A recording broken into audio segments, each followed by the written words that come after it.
Another day in self-isolation lockdown and another Doctor Who Big Finish audio drama review. Welcome back. In today's review I'm going to be taking a look at one of the latest releases that Big Finish have brought out, being Volume 3 of The Lives of Captain Jack, starring John Barrowman, in a brand new set of 3 adventures. Now, if you have been following my Big Finish reviews on the Host Productions over the past few years, you will know that I don't tend to cover Torchwood on this channel too much. I tend to dip in on occasion when releases kind of whet my appetite. However, I'm not really a dedicated listener to the series. However, an area of the Torchwood version of the universe of Doctor Who that I do tend to dip into quite a lot is The Lives of Captain Jack alongside the Torchwood 1 series. Therefore, it was an absolute delight to see that Big Finish were of course releasing another volume as a part of this series. This time round we have another set of 3 separate adventures featuring John Barrowman meeting up with a few familiar faces from the Doctor Who universe. This product is of course available to be purchased now on the Big Finish website. The physical box set is £24.99 and the download is £19.99, something of which to note and something that I have mentioned in a few previous Big Finish reviews. Currently Big Finish are operating on a digital download only basis, so if you decide to order the physical release of this product or any other physical Big Finish audio drama CDs, they will be sent out eventually after this pandemic is over or when non-essential workers can return back to work. So it may be 2 months, 3 months at most, something like that. We can't really predict it at this point. However, you will get your physical releases eventually. Naturally, if you also like what I say throughout this review and are generally interested by what I say, you can also check out the story details, the casting information and the trailer on the Big Finish website. Something that I have noticed when it comes to the Lives of Captain Jack series is I just enjoy having additional Captain Jack drama to listen to without it being directly connected to the Torchwood series, as the problem with things such as Aliens Among Us and Gods Among Us, it's a very similar problem to that of Ravenous and Doom Coalition, where if you've not been a listener since the very beginning, it is very hard to jump on board. So it is very nice to have a series like this where you can dip in whenever you want, and it makes for a perfect opportunity, especially within the circumstances that we are currently living in, when you can very easily buy this volume of The Lives of Captain Jack without worrying about the previous box sets. There isn't really any links that you need to know with the previous releases. This is just a set of standalone adventures which overall have quite a fun, emotional and happy theme. One of the things I noticed from this box set as well as volume 2 is the stories are incredibly fun to listen to. It is an absolute delight. There's a particular episode within this release that it had me laughing throughout, something that was a prominent theme throughout the previous volume as well. So if you're looking for a release just to have some fun with, very much like Donna Noble Kidnapped, then this release is definitely one that is worth considering.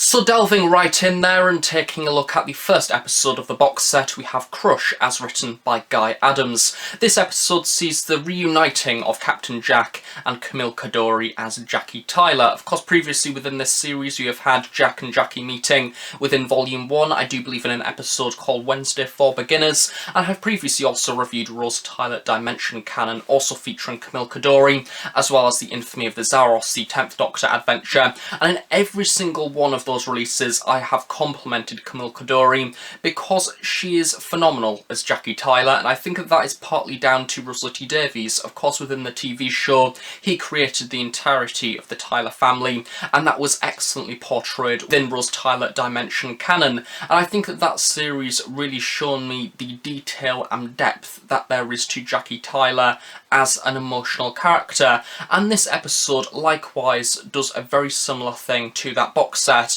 where we start to dig deeper and take a look at Jackie Tyler's personal life. How is she actually feeling that her daughter has gone off with the Doctor into the universe and is having all of these brilliant adventures while she is here in London, stuck in the powerless state, having a rather sad and depressing life. She feels like the person that has been left behind and forgotten. Even though Rose is still ringing up on occasion, her life doesn't seem to be changing whilst everybody else's is. And I think that Jack has seen something in Jackie, and we have this wonderful relationship which I never imagined beforehand actually working as well as it does. However, this story is by far some of the best Big Finish writing that I've in fact seen in a long time. I think that Jack feels a little bit of sympathy for Jackie and decides to take her on a little bit of a intergalactic luxury cruise. However, that doesn't go to plan, and it ends up on the journey to this luxury place. They end up being placed on the replacement bus service equivalent, which is much more tighter, much more cramped, and we have lots of people trying to get from A to B, including Jack and Jackie, and the entirety of this story is set within a very small carriage within one of these public transport spacecrafts, and we see them being packed in essentially like sardines. And originally this format is one that I imagine would tire incredibly quickly. However, the way Guy Adams has written it constantly keeps you on your feet. We have these two brilliant characters that bounce off each other in a way that I can't really compare to any other characters in fact throughout the Doctor Who universe. Of course, Jackie doesn't quite understand why nobody in this carriage is talking, and they're just keeping to themselves, looking at the floor, not interacting with anyone else, whilst Jackie is this character that has such a loud personality, and over the story's duration you start to see her coming to terms with what is going on, especially when you have the equivalent of a London Underground tube carriage that is packed to the brim. However, at the same time, people are being plucked off one by one, and there is a serial killer on board, and we basically have Jack and Jackie needing to figure out who is the murderer, why they're murdering, before they themselves get murdered. It is a very fun story, almost taking Blink Murder to the extreme as that child's game that you would of course play in school. However, this is one of those stories that constantly had me laughing. We have the excellent Paul Clayton playing the equivalent of a voice tannoy over the train, announcing sort of the next stations and things like that. However, when Jack and Jackie are trying to say to this conductor, look, there are people within this carriage that are being plucked off and killed one by one, you are forwarded to this rather generic customer service system that is a robot that doesn't particularly understand, and it's a very sarcastic and deadpan robot that doesn't particularly care. And it's one of those things that once again constantly has you laughing throughout, especially in times like this. This story actually uplifted me emotionally. It is a lot of fun, and I recommend this box set alone for a story like this because it is so brilliant, and by far one of my favourite Big Finish stories that has in fact been released this year so far. It is, as I say, it's unique in its own way, and I love stories like this that are so self-contained, especially when you've got Jack and Jackie in there, that are just so great to listen to. I think that John Barrowman within this story, you are seeing the much younger and more fun version of his character that is just wanting to go out into the universe and generally explore, and as I say, he has clearly seen something in Jackie and wants to treat her essentially, and I think that John Barrowman is a lot of fun to listen to throughout this story because of that, because his character is having fun, John Barrowman is quite obviously having fun voicing for the story, then the whole episode feels fun, and you as a listener kind of have that fun in there as well. Next up we have Mighty and Despair, as written by Tim Foley. Now, I'd say that this episode is kind of the unusual one of the box set, because as you can tell from the cover art, we have 3 stories, and the one in the middle is the one to not feature the returning character from the Doctor Who universe. Therefore, this episode does kind of stick out like a sore thumb. It almost needs something to propel it forward to make it as exciting as all of the others. And this time round we have the equivalent of yet another rather self-contained story, where we have a three-hander between the Princess Carla as well as her servant character, alongside John Barrowman, of course, once again as Captain Jack. However, this time round we have an older version of Captain Jack that is almost suffering from a mental level because of him living forever. By this point he has met people and they have died along the way. You don't really have any specific telling of where this story is within the Captain Jack timeline, because I think that is something that is quite difficult to place. However, the thing that I got from this story is that it is after Torchwood, after he has lost people, after he has seen the Doctor and hasn't seen him for quite a long time, and we have this version of the character that is hiding away, almost in a miserable state, and he just wants to be left to figure out, is there anything after death? And this whole concept of the veil of death, when he constantly ends up coming back, he doesn't see anything, and he wants to know the truth. Is there something after death? And in this story, we get introduced to a vampire who Captain Jack previously doesn't realise is a vampire, and he basically helps the vampire back to life after her and her servant accidentally crash on the planet below that is previously a planet that is rather uninhabited after the monks that have died many, many years ago have left behind their chapel and nothing else. And this story is kind of an episode of survival where you are introduced to these characters at the very beginning that are quite obviously from different backgrounds. There is a lot of clashes between their personalities, and throughout the story's duration you kind of notice them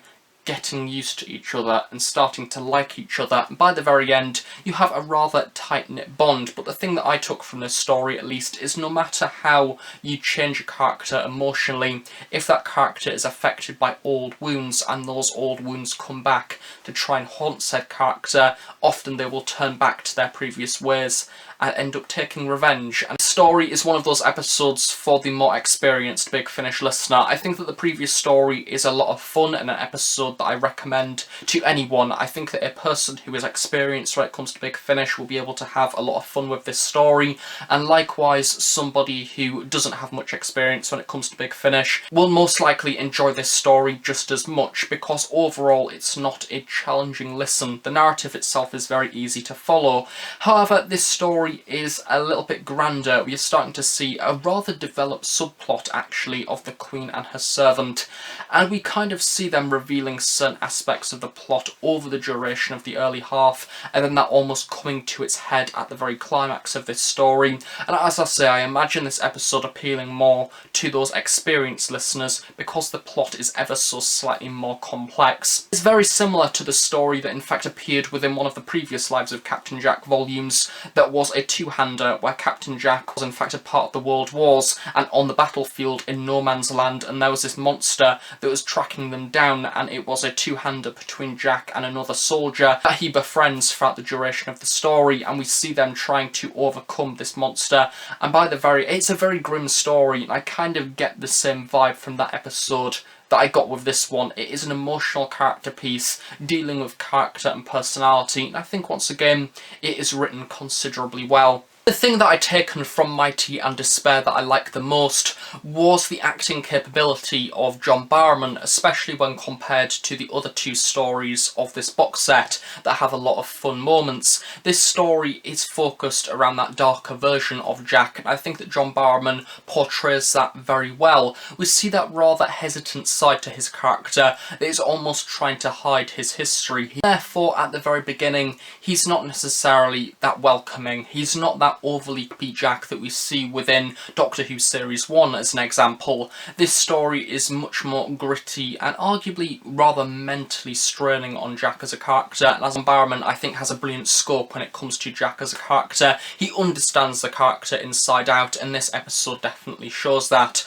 However, I can't help but think, because of the circumstances this episode is within and its placement within the series, it is very difficult for this one to stand up as high as the rest of the episodes within the box set, simply because, especially for a new series fan, the other two episodes have a lot to offer. Familiar faces, lots of fun comedy moments, but also ever so slightly more focused on sci-fi and what we are kind of used to when it comes to Captain Jack Harkness, time travel, vortex manipulators, fun jokes and gags, and generally a rather loud plot that is different to your usual Doctor Who story. This episode does sit very much within almost a classic series Doctor Who serial, having gothic style chapels and vampires from the very dawn of time, even a few references to the Time Lords in there as well. This episode did feel very Doctor Who, so I did like it because of that. However, I think, as I say, it will be one for the experienced listener as opposed to the newer listener. So now moving on to the third and final episode of The Lives of Captain Jack, Volume 3, we have R and J, as written by James Goss. A groundbreaking episode within Doctor Who history, as we see two characters, two of the most popular characters from new series Doctor Who, meeting for the first ever time, something of which that quite a lot of fans have wanted for many, many years, and something that was referred to within the behind the scenes. This episode does feel rather monumental because we finally get to do that, and this episode is basically, if you are a fan of River Song, and if you are a fan of Russell T Davies' era of the show, then this episode is a must for you. We have tons and tons and tons of references to new series Doctor Who. This episode is basically the timelines of Captain Jack and the timelines of River Song, and the entirety of the duration of the story is basically looping round these timelines and creating a sequence of events. This story is not necessarily a chronological one, which is something that you can kind of come to expect when it comes to River Song. It can be quite all over the place quite a lot of the time,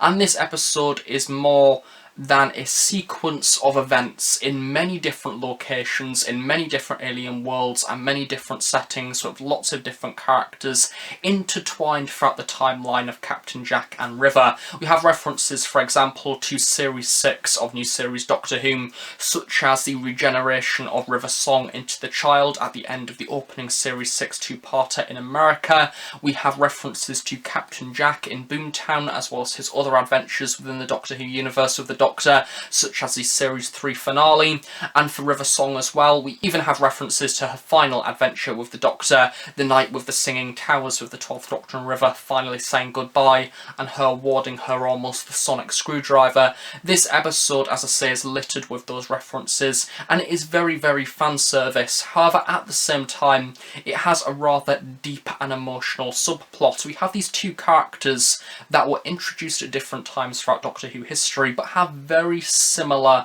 problems, because we have them travelling throughout time, both using vortex manipulators, and because of that it is very difficult to have a normal life. And very much like Jack, when River reunites with Jack on these several different occasions by sheer accident in some points, we see Jack almost taking the role of an investigator, trying to figure out who River Song is and going to these many different locations in order to try and find her, sometimes bumping into earlier versions of River Song that haven't even met him yet, which confuses him to start with. And likewise for River Song, we have her almost going about her day-to-day life, visiting these different places, sometimes references to Doctor Who stories, sometimes not, and then once again bumping into each other. Both of the characters are very well written once again. I think that James Goss does a great job of writing that lighter-hearted version of Captain Jack, and does also a very good job of writing River Song. I think it will be fair to say that within the TV show I didn't feel particularly interested in River Song. I think she's one of those characters that appeal much more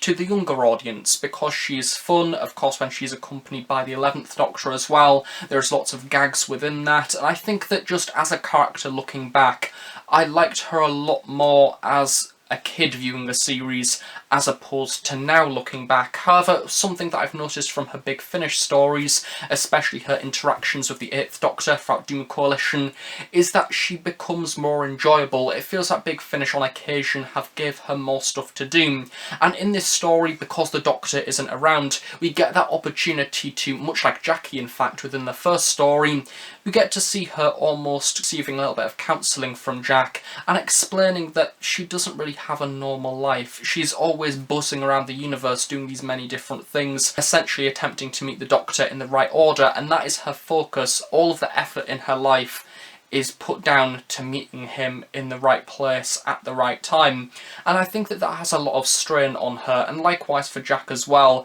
I think he kind of feels a disconnection from society, very much like how River does, and because of that this relationship blossoms from this problem. So as I say, if you're a fan of new series Doctor Who, buy this story, buy this box set, because it is, as I said, packed with references to Doctor Who episodes throughout the Russell T Davies era of the show, as well as Series 6 of Doctor Who. Just to give you a few little teasers to kind of whet your appetite, we have references to, as I say, Series 6, the opening American two-parter, Storm Cage, even the early life of Captain Jack as well, so if you're a fan directly of his character, you get a few glimpses into the early life, and maybe one or two unexpected cameos in there as well. This is one of those brilliant occasions where this is a story that only Big Finish could do. It would be too expensive and require way too much effort on TV. However, because it is audio, we can sit back and enjoy references galore, brilliantly written.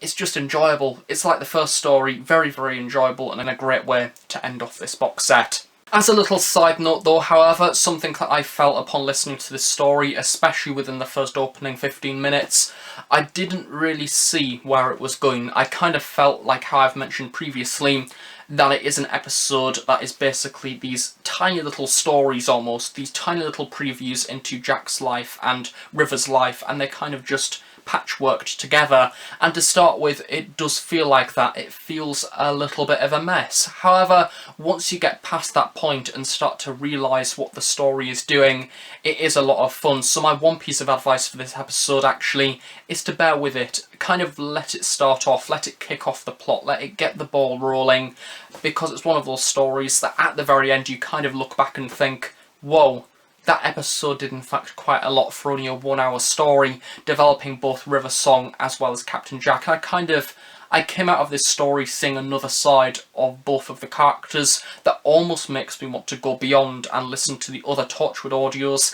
and maybe even delve into the Diary of River Song series as well, but who knows, maybe if I get time to do that at some point I will. So overall, for The Lives of Captain Jack Volume 3, what a whirlwind of adventure. I absolutely love Big Finish box sets like this, because one of the main things that worries me when it comes to Big Finish box sets is when you could take a story out of a box set and you wouldn't really feel like you've missed out on anything, and that is something that I've noticed with some previous releases that have came out. The thing with this box set is you have 3 adventures that do 3 completely different things, and if you take any of them out, it does feel like something is missing because they do something uniquely different. One episode isn't similar to the other. If you're a fan of Jackie Tyler, then the first episode is definitely something for you. And if you want to see further development of Jack as a character, including the different eras of his life, then without a doubt buy this box set. However, I'm not saying that if you do buy this box set, you will enjoy